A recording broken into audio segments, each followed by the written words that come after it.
literally just arrived. But hi, how are you? Thank you, I am a little tall.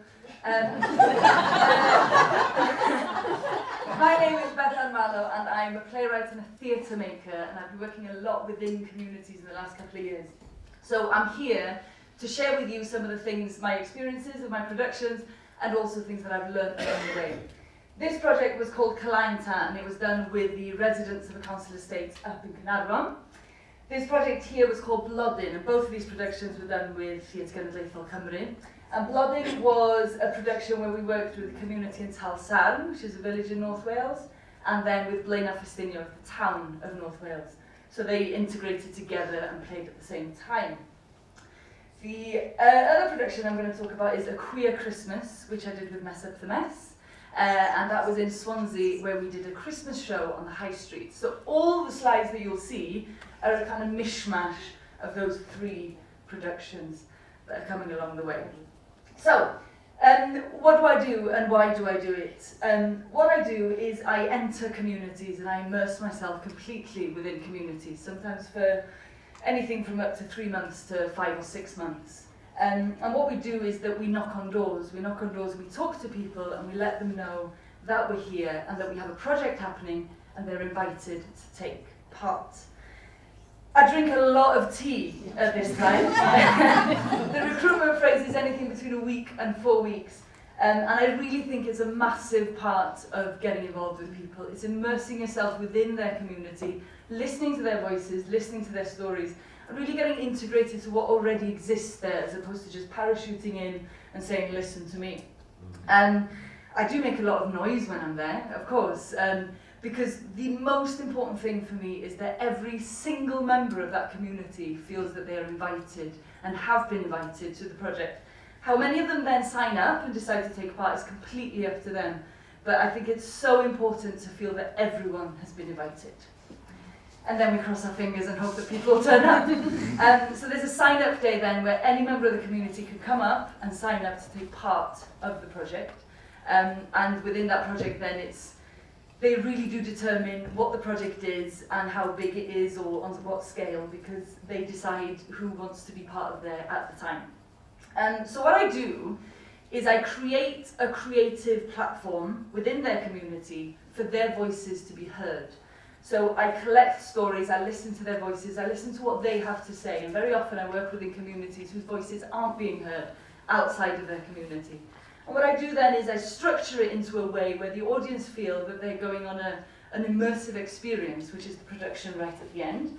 And it's almost, it feels, and sometimes is literally, sitting in someone's garden or in their living room, listening to their stories, but in a theatrical way, as opposed to it being, being preached at, or their poor me stories. It's been you're following a story basically, which obviously turns it around.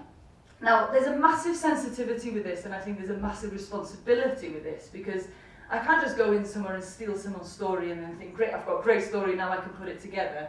I think we have such a responsibility to be sensitive to that story, to the people. I mean, they're real people and their lives are attached to these stories. So the structure that I've come up with is that I create workshops that the community can take part in. And those workshops are up to 8 or 10 weeks long. Weekly workshops where they can take part in singing, for example, here.